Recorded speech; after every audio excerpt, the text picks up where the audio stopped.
만약 LG전자가 반도체와 스마트폰 사업을 포기하지 않았다면 지금쯤 어떤 모습일까요? 오늘은 한국이 역사상 가장 흥미로운 만약의 시나리오를 한번 그려보려고 합니다.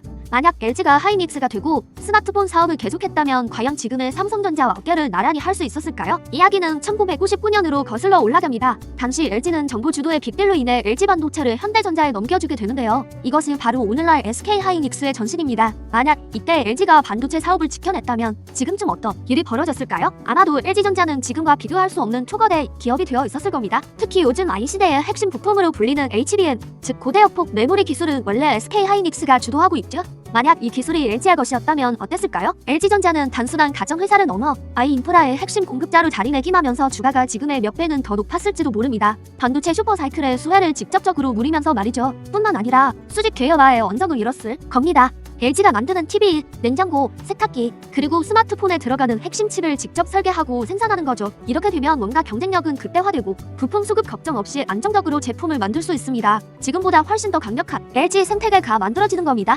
삼성전자가 반도체와 스마트폰, 가전을 모두 아우르며 시너지를 내는 것처럼 LG 역시 비슷한 구조를 갖추게 되었을 겁니다. 한마디로 반도체 사업 유지는 LG에게 날개를 달아주는 격이었을 겁니다. 자, 그럼 이제 두 번째 만약으로 넘어가 보겠습니다. 비교적 최근의 일이죠. 2021년 LG전자는 오랜 고심 끝에 스마트폰 사업, 즉 믹사업부에서 철수했습니다. 만약 이때 철수하지 않고 계속 적자를 감수하며 버텼다면 어땠을까요? 이건 사실 양날의 검이 되었을 가능성이 높습니다. 먼저 긍정적인 측면부터 살펴보죠. 요즘 아이 가전이라는 말이 유행처럼 번지고 있습니다. 모든 가전제품이 인공지능을 만나 똑똑해지는 시대인데요. 이때 가장 중요한 역할을 하는 것이 바로 스마트폰입니다. 집 밖에서도 가전을 제어하고 상태를 확인하는 핵심 허브가 되는 거죠. 만약 LG에게 자체 스마트폰이 있었다면 인공지능 비서 서비스의 신규를 지금보다 훨씬 더 공격적으로 확장하고 LG 가전과의 연결성을 강화하며 사용자 경험을 한 차원 높일 수 있었을 겁니다. 다른 회사 스마트폰 앱에 의존하는 지금과는 차원이 다른 편리함을 제공할 수 있었겠죠. 하지만 부정적인 측면도 만만치 않습니다. LG 스마트폰 사업은 철수 직전까지 누적 적자가 무려 5조 원에 달했습니다. 정말 밑 빠진 독에 물 붓기였죠.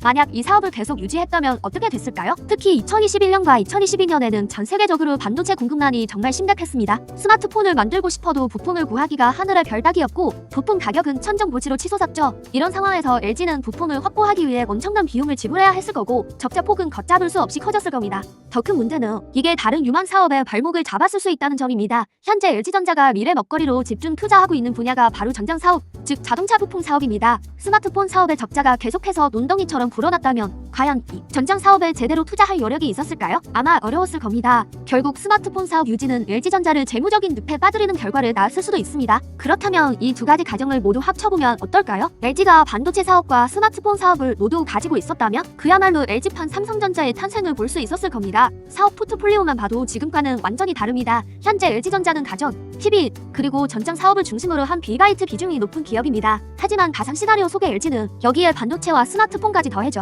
BC와 B가이트를 모두 아우르는 거대한 입 제국이 되었을 겁니다. 수요 구조도 훨씬 안정적이었겠죠. 지금은 가전 시장이 좋지 않으면 회사 전체 실적이 흔들리지만 반도체라는 든든한 캐시카우가 있다면 달랐을 겁니다. 가전이 부진할 때 반도체가 벌어주고 반도체가 불황일 때 다른 사업이 받쳐주는 이상적인 구조를 만들 수 있었겠죠. 아이 전략도 훨씬 강력해졌을 겁니다. 자체적으로 만든 고성능 칩을 자체 스마트폰에 탑재하고 이를 통해 모든 LG 가전을 하나로 묶는 강력한 생태계를 구축하는 거죠. 타사 플랫폼에 협력하는 현재와는 비교할 수 없는 경쟁력을 갖게 되었을 겁니다. 결론적으로 LG가 반도체를 계속 가지고 있었다면 지금의 반도체 호황을 가장 크게 누리는 기업이 되었을 겁니다. 그리고 그 막대한 자금력을 바탕으로 스마트폰 사업의 적자도 충분히 감당하며 재도약을 노려볼 수 있었겠죠.